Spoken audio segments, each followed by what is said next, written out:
Hello everyone, this is part 4 video on past year NEET questions from the topic solid state. Now those who are looking at this probably can take a look at the previous 3 parts as well, so that there will be some continuity of questions. We'll start with the question that has come in the year 2000. This is a very straightforward question. Cation and anion combines in a crystal to form following type of compound.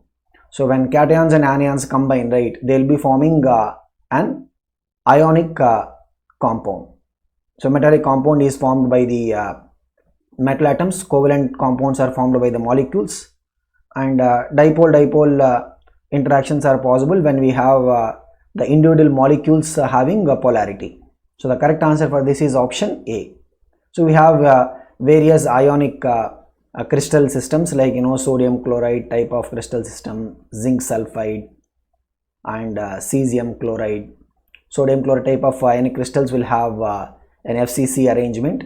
Cesium chloride will have an BCC type of an arrangement, and zinc sulfide will have a tetrahedral arrangement. This is the question that has come in the year 2000. In cube of any crystal, A atoms are placed at every corner and B atoms are placed at every center of the face. The formula of the compound is, it's a very standard type of question. So we have to find the formula of the compound. So where the A atoms are placed, they are placed at the corners. Every corner they are placed. So each corner, if you look at the atom at each corner, the contribution for the unit cell will be what? 1 by 8. And how many corners will be there for a cubic type of unit cell? There will be 8 corners. So the overall count of atoms of A in the unit cell will be 1. B atoms are placed at the center of the face. Each face center, the contribution for the unit cell will be half. Why? Because each face center is shared by 2 unit cells. And there will be 6 faces. So there will be 6 atoms of B, 1 at each face. So the overall contribution of B atoms to the unit cell will be equal to 3. So if you look at the simple ratio, right, what is simple ratio? It will be A is 1, B is 3. So the formula of this substance will be AB3. Option B is the correct answer.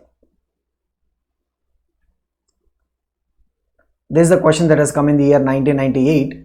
Again, this is related to the basic properties of ionic compounds. In crystals of which one of the following ionic compounds would you expect maximum distance between the centers of cations and anions?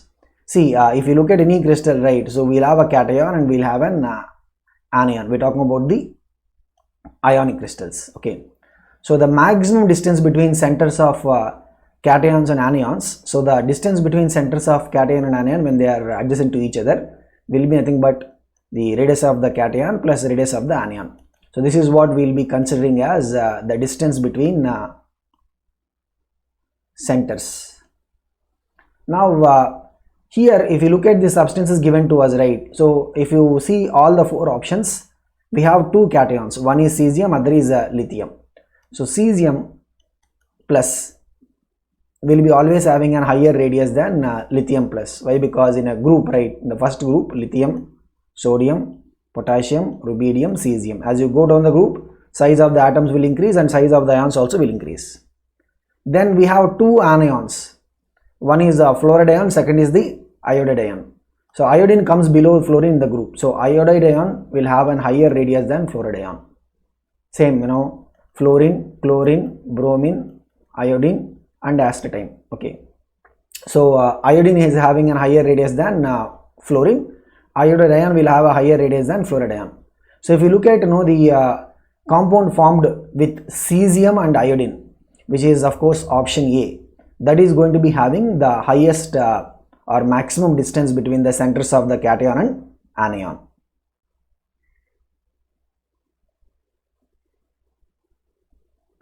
This is the question that has come in the year 1998. This is based upon the Bragg's equation. So what is this Bragg's equation? I mean, very few years we have questions on this. The second order Bragg diffraction of X-rays. So X-rays can be diffracted, diffraction of X-rays can be observed through the ionic crystals or the crystals of the metals. Okay, the second order Bragg's diffraction is observed with lambda is equal to 1 angstrom. from a set of parallel planes in a metal occurs at an angle of 60 degrees.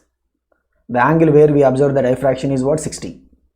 The distance between the scattering planes in the crystal is, means we need to find out what is the distance between the scattering planes, the d value. So the Bragg's equation, right, is what? N lambda is equal to 2d sin theta. So where n is the order of the Bragg's diffraction, here they are saying second order, means n will be equal to 2. Lambda is the wavelength of the X-ray, which is 1 angstrom, and the angular position is what? Theta is equal to 60. We have to find the d value. D is the distance between the two parallel planes.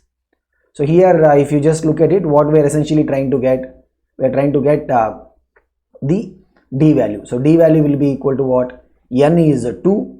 So if you look at it, right, 2 into lambda is what? 1 angstrom is equal to 2 into d into sin 60. So the 2 is cancelled, so d will be equal to what? 1 by sin 60, and the value of d will be in angstroms. So what is sin 60? Root 3 by 2, so it will be 2 by root 3. So if you rationalize the denominator, what we are going to get is 2 by root 3, we will multiply both numerator and denominator by root 3. So 2 into root 3 by 3, root 3 will take it as what? 1.732 divided by 3.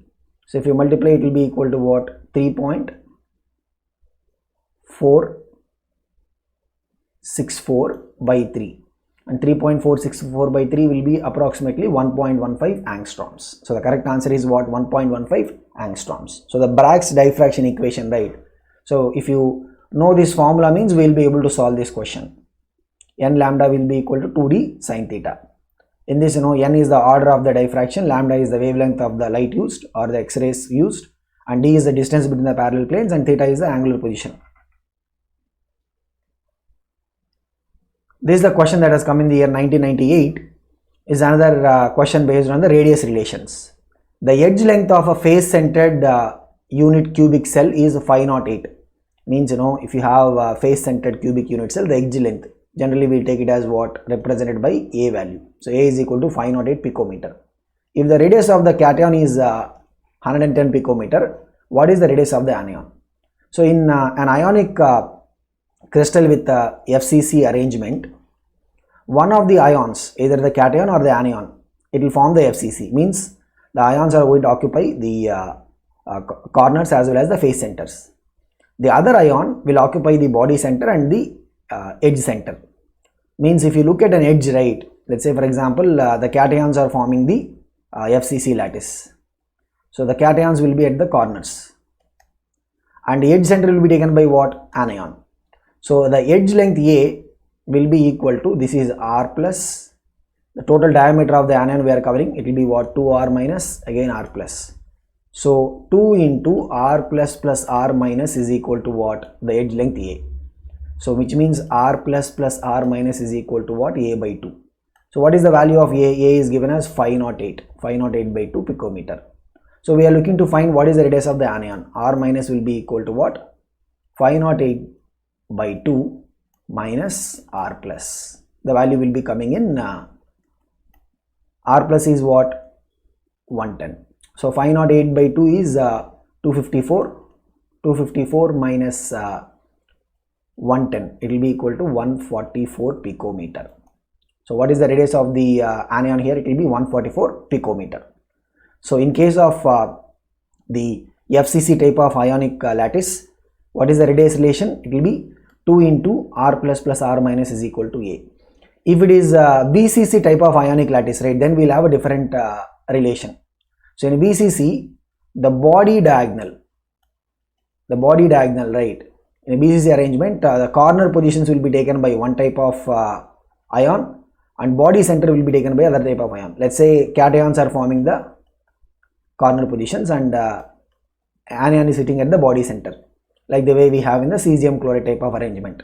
So here the body diagonal, so body diagonal length will be equal to root 3 times of A, where A is the edge length, will be equal to 2 into R plus plus R minus. This is the relation we have in case of the BCC type of ionic lattice.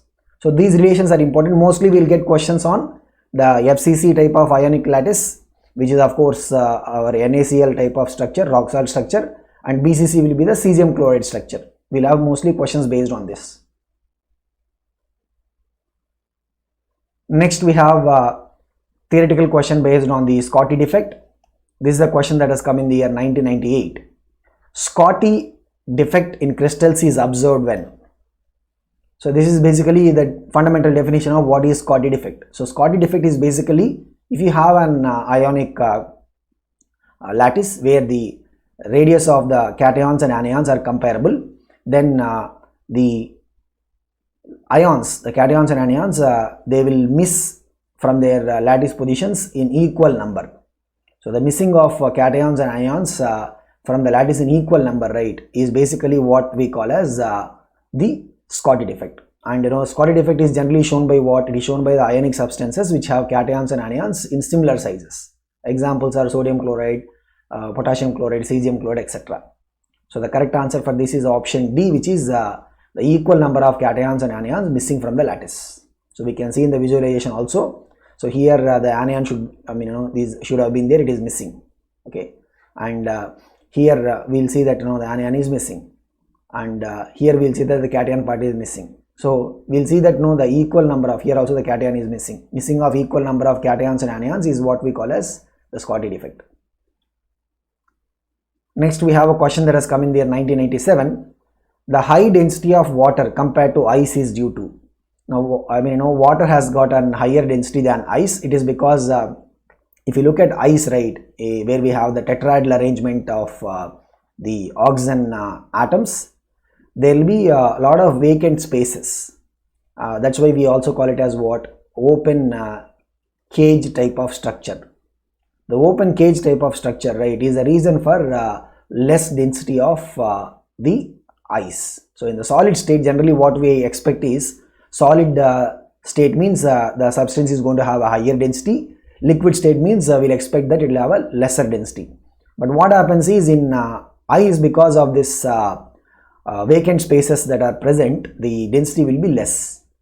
And in water, so because water will have strong hydrogen bonding, when these the lattice is the water molecular lattice is broken, what we will be having is the molecules will come together because of the strong hydrogen bonding interactions, and that is the reason why the density of water is relatively higher in comparison to the density of ice. So the correct answer for this is hydrogen bonding interactions. Hydrogen bonding interactions are the reason why the density of water is high compared to ice.